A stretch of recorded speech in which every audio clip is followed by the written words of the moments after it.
dans ce bateau sans ancre. Ce qui se passe au Burkina Faso doit être soutenu. Ce qui se passe au Mali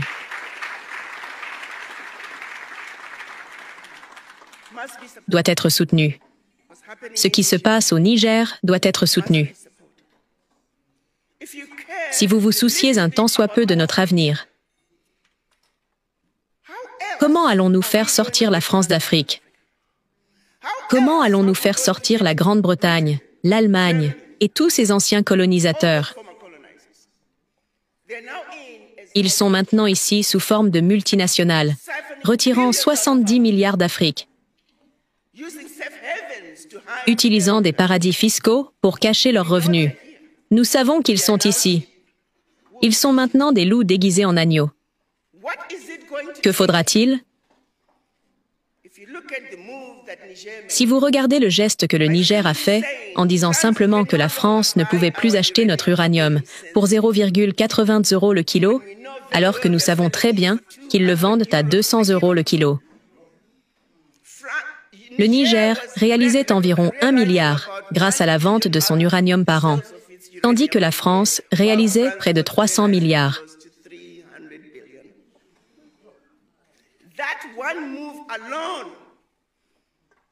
Ce simple geste où le Niger a dit non, si vous voulez notre uranium, 200 € le kilo, s'il vous plaît. Immédiatement. 300 milliards, 1 milliard. Il ne faudra pas grand-chose pour changer l'Afrique. Nous avons ce qu'il faut. S'il y a une chose dont nous sommes très chanceux, c'est que nous sommes dotés de tout ce dont le reste du monde a besoin. La vérité est que nous n'avons pas besoin du monde. Le monde a besoin de l'Afrique.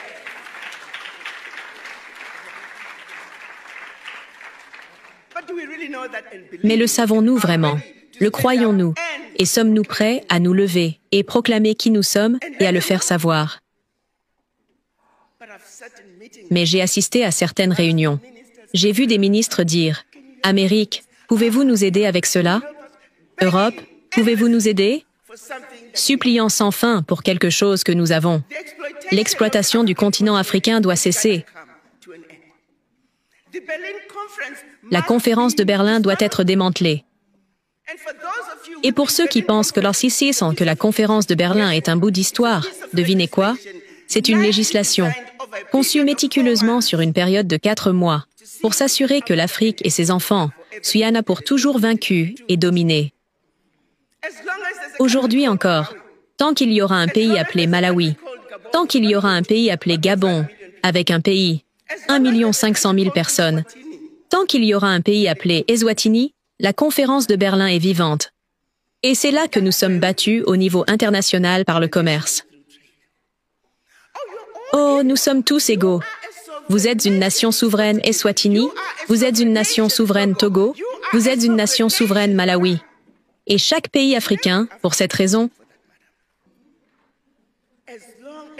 tant que nous resterons les petites économies que nous sommes aujourd'hui, nous continuerons à subir l'humiliation et la défaite. La seule façon pour l'Afrique de survivre est de s'unir. Une Afrique unie est indispensable. Mais cela prendra des esprits éveillés, des esprits qui comprennent l'importance de l'unité, des esprits libérés de l'héritage de la colonisation et de l'héritage de l'esclavage.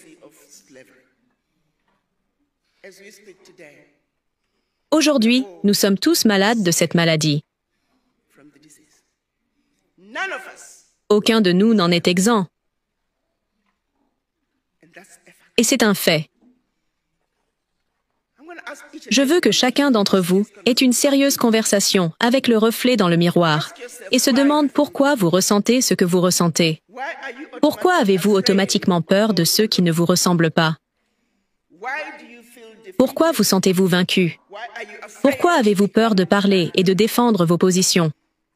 En plus, vous êtes les mères et les pères de l'humanité. Sans la femme noire, sans l'homme noir, le reste du monde n'existerait pas. Et c'est un fait.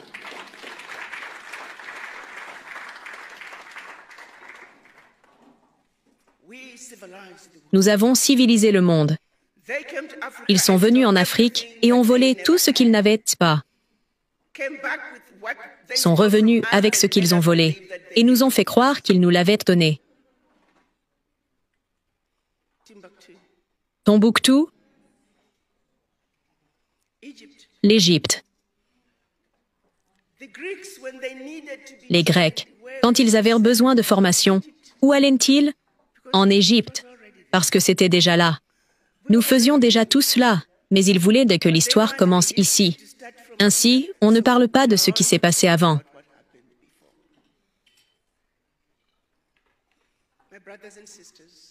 Nous sommes frères et sœurs.